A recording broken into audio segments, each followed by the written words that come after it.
course, I've got, Donald Trump ties, like I told you that. But let me go into this mentorship. I think it's very important.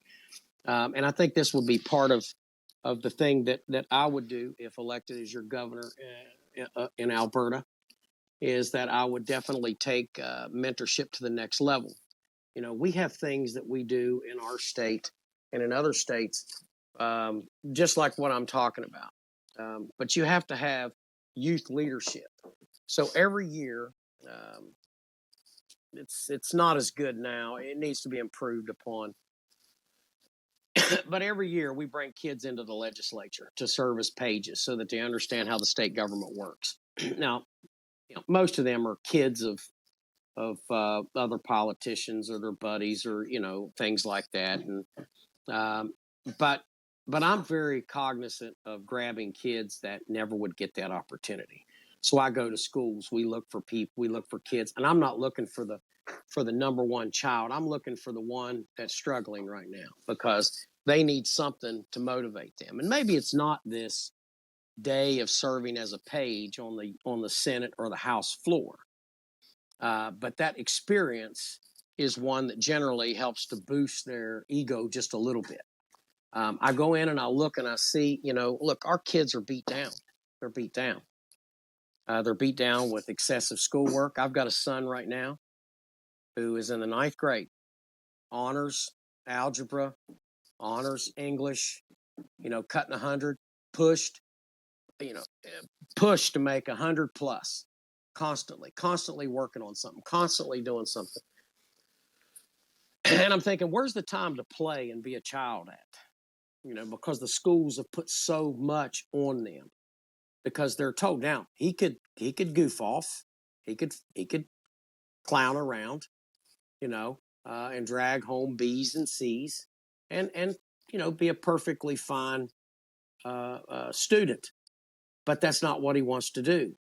And the thing that they have made this brass ring so much higher for them to reach, I think it's important for us as mentors, men and women, to teach these kids how to be men and women, to teach them how to serve in their roles, and stop ignoring the dang 10,000-pound elephant in the room when these kids start going off of a rail and start following some of this leftist nonsense, garbage that you're seeing pushed down here. Look, it's not okay for you to go out and to destroy things, to tear things up, even though you think that it can be justified because you're doing it in the name of BLM, the Palestinian movement, or some sort of an anti-establishment movement. It somehow makes it okay. We need to start telling them that any kind of acts of destruction and violence like that are wrong. And that goes for all sides. The other thing that's woefully missing is the ability for people to be able to express their feelings, how they feel. In schools right now, I've got kids that go to school that are young, okay, and they sometimes deal with bullies. Well, when I went to school, we dealt with the bully. You just had to stand up to the bully. In my day in school, it wasn't, well, if you do anything, you get kicked out of school. No. You could defend yourself. Well, schools nowadays don't allow that. And they wonder why kids hunker down in a damn corner when somebody comes in there threatening violence in a school. They hunker down. They try to teach them to hide. And that's a good thing to do to keep them from getting hurt and getting killed. But I'm telling you, they're afraid to say anything or get involved. So a lot of times they know this kid's going to come in there with the firearm and they won't say anything because they're afraid of getting in trouble, because our educational leaders are not allowing them to stand up and to be young men and women of character and decency and honor and integrity, and stand up and say, no, you don't have a right to get up in my face. No, you don't have a right to yell at me because I'm black, because I'm white, because I'm Jewish, because I'm whatever, okay? You don't have that right. And we're not teaching our kids to stand up. They're teaching them to be sheep, and they're being pushed around and led down this pathway of destruction that is going to destroy this country. And I'm telling you right now, the first thing that you need to do when you dealing with states is you have to get control of this educational institution as well. And you need to make sure that they're teaching nothing but fundamentals of education. I don't need them taught in the ways of whatever.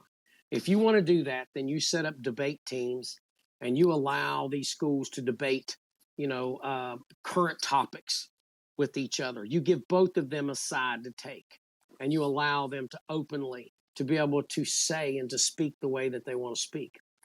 I'm telling you right now, folks, if you want to know what's going on, why people ride on a subway, the most ungodly thing I've ever seen is grown men setting their asses down on a subway while pregnant women are standing up, holding on to a rail while a subway's moving.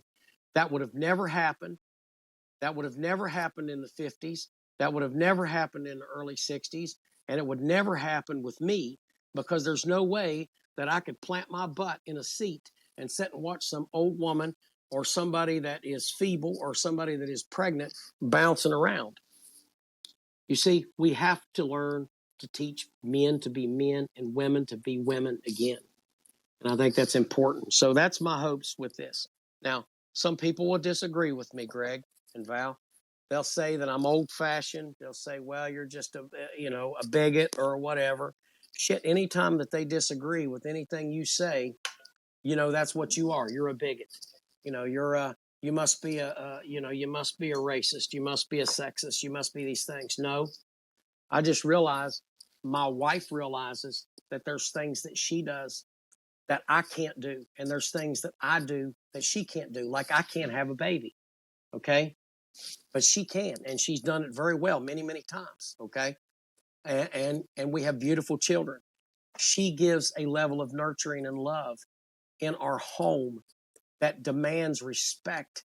And the boys, my boys to this very day, they love their mother. They would never disrespect their mother.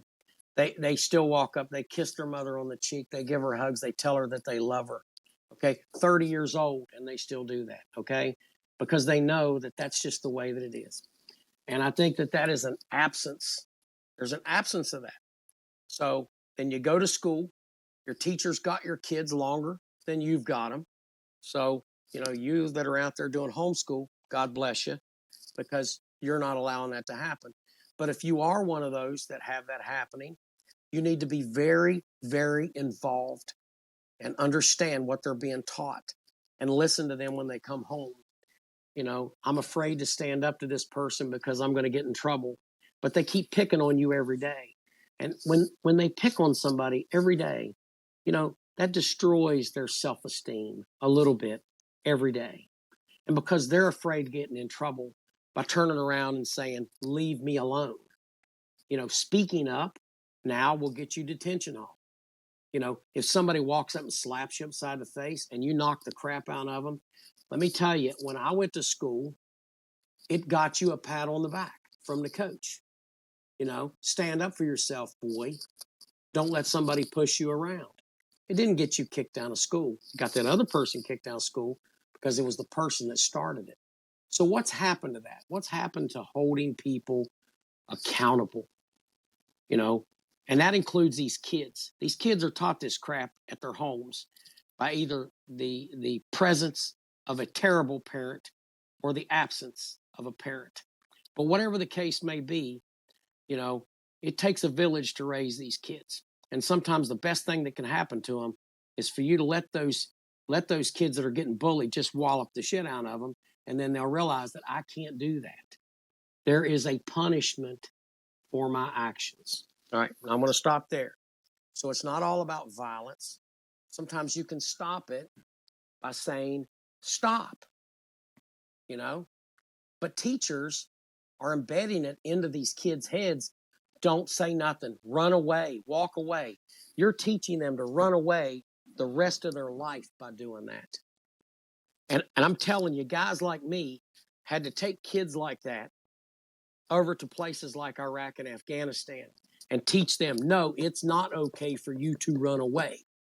You have to stand and fight, son, or you will die.